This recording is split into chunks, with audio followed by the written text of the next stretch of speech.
Gentlemen, welcome back to the shop and a treat especial. Here in the mail, got delivered from the land of the rising sun some beautiful tools of late. Haven't been jet setting over much reasons, but I got me a little bit of J.A. Pan fever. I've been starting to reread Usagi Yojimbo, the comic book, the rabbit samurai with my darling chickadee. And that got me to reading James Clavell's, what you call it? Shogun. Nerd! I know. Who reads anymore? The first time I went to J.A. Pan, I had no idea it was different than China. I had been working in China extensively, and they wanted me to go over to, long story short, glad hand some customers, so forth. I had no idea. Totally different culture. It's a beautiful, ancient culture, and it's like a whole different country than China. Here's the thing about J.A. Pan, is if no matter how humble the job, you do it to the best of your ability. And they make some fantastic tools, as witnessed by the countenance of the packaging of this tool. Look at this. Beautiful, beautiful boxery. Look at that. What do you figure this is? A diamond encrusted gem? It's a rachete.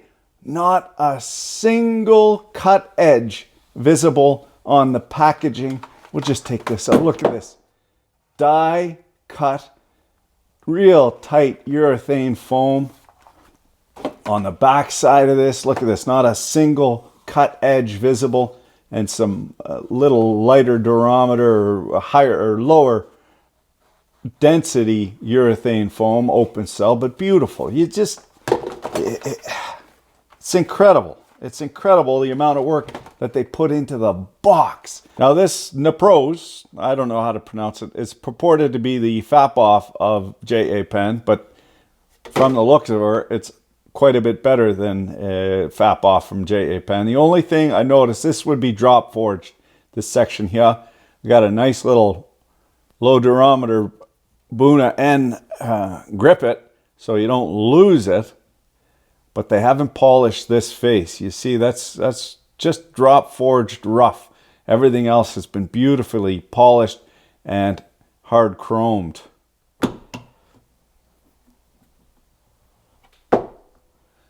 Clearly well made, because everything is tight like a toiga.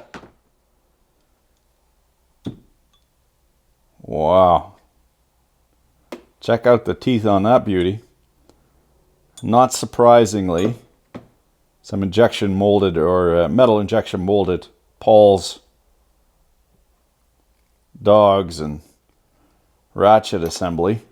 It'd be real interesting to test out the capacity, over capacity of this ratchets versus the Snap-on and the Mac tools and maybe the Matco. I see that truck driving around once in a while. I'll have to pull him over and see if he can't rob me. But I think this one will fare real well. One of the things that happens with these tiny little gear sets, or real fine teeth, is that they tweak over in an axis that they're not intended to. And the reason they tweak over is because the components, what holds everything together, aren't that beefy. I know Fap-Off had a redesign recently. Some of the ratchets, the fasteners, and the plate retaining them weren't beefy enough for these little guys, these little tiny gears to set. So you just cantilever this off the very littlest bit and she slips on you. So looking at this laser cut tool steel plate, we shouldn't see a problem there. This is going to be super skookum. Lots of teeth for engagement. This is a beautiful tool. Feels nicely balanced. The only thing I'm surprised at is this rough spot in here. It is recessed though, so that's kind of nice, so that you don't bang it on anything while you're moving it around. Or also, the locking mechanism ends up being completely flush with the head of the ratchet. So a lot of ratchets you'll see have a ring around them, and then it just gets it just thickens up the ratchet that much more. This is far better design. And we see by the size of the pawl ball that there's a real positive ka-chunk ka-chunk when you go from forward to reverse.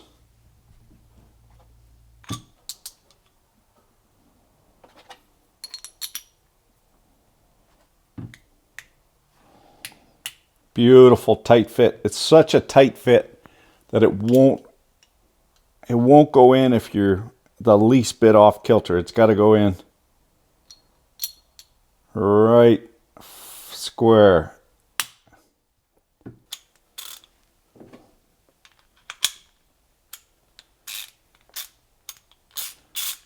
Beautiful. All right, there is a beautiful ratchet. It'll be interesting to see how it stands up. Now, we all got everyday tools and we got fancy going to church tools. How's this for a shifter, a crescent wrench, an adjustable wrench, full polish. Got the handle, for putting the snipe on. That is a 6-foot pipe. Even got instrucciones, which direction to turn, which of course, as Tubal Cain proved to me years ago in a video. Maybe due for a refit now, but don't make no never mind which way you pull on it. It's still going to break, and it still strips off the fastener roughly at the same spot. That is a beautiful, beautiful crescent wrench. However, it's a little bit on the heavy side. I always preferred. Now, the beauty about the Lobster brand, it's got the hollow handles. It's nice and light, and it opens real wide. And for the size of her, real thin, so you can get in there and make hydraulic adjustments. You got to go up a crane or you got to go up someplace high, nasty. These are fantastic because they're very lightweight. And ever since I got the made in Germany fellow wool-handled screwdrivers, look at this with the leather on the end and the bolster. Well, it goes all the way through so you can whack on it. These things are fantastic. Figured I'd get the Nipros, see what they were all about. Oh, now that's got a beautiful hand feel. It's got a bit of a whacking end. Big, beefy metal bolster, as well as the turning nut for recalcitrant fasteners. The grind on the tip. A little shiny. And it is not a, what you call that gunsmithing tool? Flat ground. It's not flat ground. It's still the typical maintenance grind on there. The flat grind actually has a radius tool that grinds it. And that gives the, instead of the tool wanting to cam out, that gives the tool its straighter edges. And that bites into the fastener for your firearms and doesn't mar the finish. Of course, flat head screws are the worst fastener in history, and yet we are stuck with them. Institutional inertia and so forth. But this is a beautifully, that fits just perfect. That's got some good juju there. Look at that. Perfectly made. That is a beautiful tool. Wow. And of course, the screwdriver ain't a screwdriver unless you got a set of them. This is the size I bought for putting in your front pocket. These are fantastic tools. Basically second only to a knife for an everyday carry. Great for prizing and poking and keeping frenemies at bay. Great tool to have around. Cleaning out dirt and doing adjustamentes and all that kind of thing. Also, little tappy tap tap action. It's got the all the way through bolster and hammerhead, and it looks quite stout. Feels good in the hand. It's got some good juju. That's the thing about Japanese craftsmanship, which maybe I have some false nostalgia about, but there is that whole samurai bushido, maybe karma.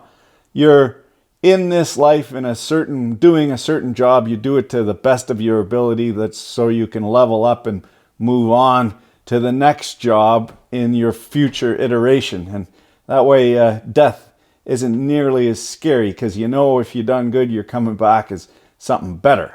You know what I'm saying? Different than our here in North America. Make that money or die trying. There's something very beautiful and humanizing about taking a implement, no matter how humble, and making it the best that you possibly can, without regard necessarily for profit.